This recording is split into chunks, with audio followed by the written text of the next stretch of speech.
राजकारणात अनेक चेहरे येतात, पण काही माणसं त्यांच्या घोषणांमुळे नाही तर त्यांच्या समजुतीमुळे ओळखली जातात.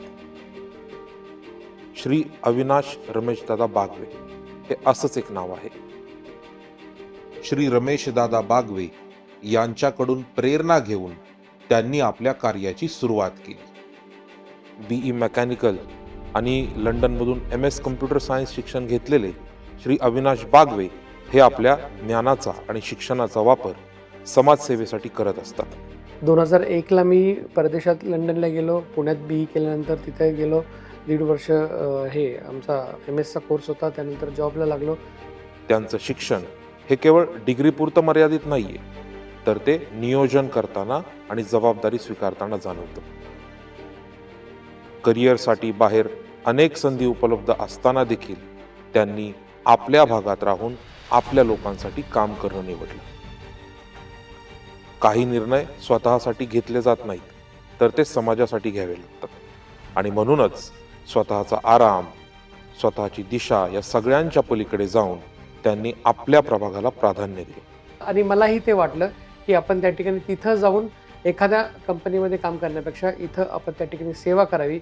प्रभागामध्ये प्रश्न नवीन नव्हते. पाणी टंचाई होती, खड्डे पडलेले रस्ते होते, ड्रेनेजची समस्या होती, कचरा कुंडीची आणि सार्वजनिक आरोग्याची समस्या होती. आणि हे केवळ प्रश्न नव्हते, तर ती लोकांची जीवनशैली बनली होती. या सर्व प्रश्नांकडे, समस्येकडे पाहण्याचा दृष्टिकोन बदलण्याची गरज होती. त्यासाठी बराच काळ संघर्ष करावा लागला. पाण्याच्या प्रश्नावर सातत्याने पाठपुरावा करावा लागला. रस्ता दुरुस्तीसाठी प्राधान्य द्यावं लागलं आणि हळूहळू फरक दिसू लागला. फक्त प्रभागासाठी नाही, तर पुणेकरांसाठी लढणारा नेता. त्यांनी पहिले इथं गुन्हेगारी होती ती हटवली, नंतर रस्ते नव्हते ते केले, नळांना पाणी नव्हतं ते सगळी सुविधा केली, लाईट नव्हती लाईट बनवली. प्रभागातील मूलभूत समस्यांकडे लक्ष देत असताना त्यांनी शिक्षण प्रणालीकडे विशेष लक्ष दिले. शिक्षण हे केवळ शाळांपुरतं मर्यादित न ठेवता दिशा देणारं माध्यम म्हणून पाहिलं गेलं. विद्यार्थ्यांना मार्गदर्शन, शाळांमधील सुविधा आणि शिकण्यासाठी पोषक वातावरण हवं, यासाठी त्यांनी MPSC UPSC अभ्यास केंद्र, लहुजी वस्ताद TMC स्कूलमध्ये पहिले वातानुकूलित ग्रंथालय, स्टडी सर्कल हॉल आणि संगणक प्रशिक्षण केंद्राची स्थापना केली. त्यांच्या कार्यकाळात पुण्यातील PMC शाळांमध्ये पहिलेच वातानुकूलित स्टडी सर्कल उभारले गेले. सरांनी इथले सगळ्यांचं म्हणजे मुलांच्या शिक्षणासाठी ज्यांना पोषक वातावरण नव्हतं त्या मुलांसाठी सरांनी या शाळेमध्ये लायब्ररी सुरू केली. त्यासाठी मुलांना 10वी-12वीच्या मुलांना इथे खूप फायदा होतो. त्या गोरगरिबांच्या मुलांसाठी त्यांनी हे चांगली एक सुविधा उपलब्ध करून दिली आमच्यासाठी. शिक्षणामध्ये केलेल्या गुंतवणुकीतूनच उद्याचे उज्ज्वल भविष्य घडू शकते हा विचार घेऊन काम केल्यामुळे प्रभागातील कित्येक मुले मुली वेगवेगळ्या परीक्षा उत्तीर्ण होऊन आज वेगवेगळ्या पदावर काम करत आहेत. की वाय नॉट MPSC UPSC. तर म्हणले की आपले पण मुलं म्हणजे वस्तीतले पातळच्या मुलांना तुम्ही 10वी-12वी करतात, ग्रॅज्युएट करतात, पण अजून थोडंसं डॉक्टर, इंजिनियर, MPSC का नाही करू शकत. मग तेव्हा ती संकल्पना आली की आपण आपल्या भागामध्ये MPSC आणि UPSC स्पर्धा परीक्षण केंद्र उभं राहावं. आपल्या शालेय आणि महाविद्यालयीन जीवनापासूनच श्री अविनाश बागवे यांना क्रीडा क्षेत्राबद्दल विशेष प्रेम होते. त्यांच्या क्रीडा कारकिर्दीत त्याने अनेक राष्ट्रीय पदक जिंकली होती. खेळ म्हणजे केवळ जिंकणं नाही, खेळ म्हणजे शिस्त, आत्मविश्वास आणि संघभावना. आणि याच गोष्टी तरुणांमध्ये उतरवण्यासाठी त्यांनी वैद्य स्टेडियम भवानीपेठ येथे लहुजी वस्ताद साळवे क्रीडा संकुल स्थापन केले. याशिवाय लहुजी फिटनेस सेंटर, क्रांतीवीर लहुजी वस्ताद साळवे बॉक्सिंग प्रशिक्षण केंद्र, लहुजी वस्ताद साळवे लॉन टेनिस क्लब, जुडो आणि कराटे प्रशिक्षण केंद्र, त्याचबरोबर गुरुनानक नगर येथे बॅडमिंटन हॉल यांसारख्या सुविधा निर्माण केल्या. क्रीडा क्षेत्रामधील त्यांच्या या भरीव कामगिरीमुळेच 2012 साली महापालिकेच्या पहिल्या क्रीडा समितीच्या अध्यक्षस्थानी त्यांची निवड झाली. हा सुंदर क्लब अविनाश बागवे सर आणि रमेश दादा बागवे सर यांनी उभारला आहे. पहिले या जागेवरती काहीही नव्हतं, पण त्यांनी इकडं हे सगळं एवढं मस्त साकारलं आहे. त्यांच्यामुळं आम्हाला इकडं आज हरियाणा लेवलची प्रॅक्टिस असते. म्हणजे हे असा क्लब अख्ख्या महाराष्ट्रात कुठेच नाहीये.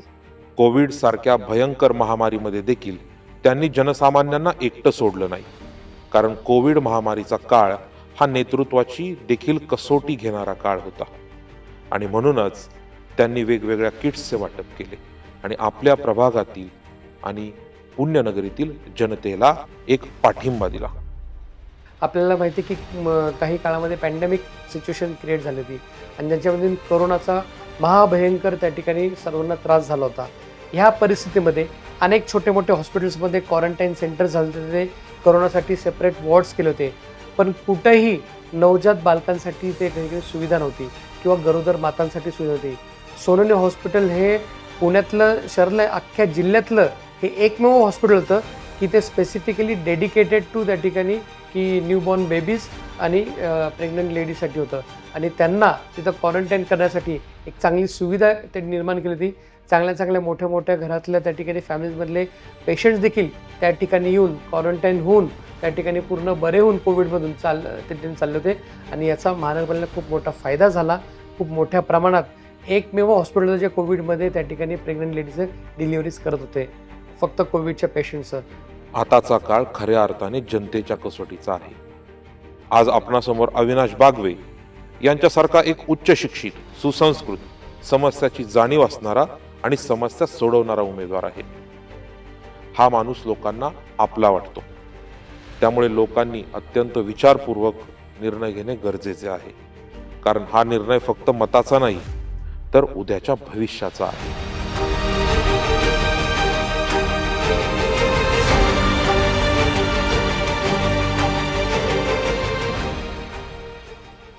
प्रभाग क्रमांक 22 काशेवाडी डायस प्लॉट, भारतीय राष्ट्रीय काँग्रेसचे अधिकृत उमेदवार गट अ सौ इंदिरा अविनाश बागवे, गट ब रफिक शेख, गट क दिलशाद जुबेर शेख, गट ड श्री अविनाश रमेशदादा बागवे.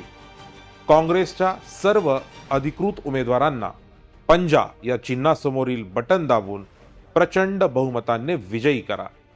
मतदान गुरुवार दिनांक 15 जानेवारी 2026 सकाळी 7 ते सायंकाळी 5:30 वाजेपर्यंत.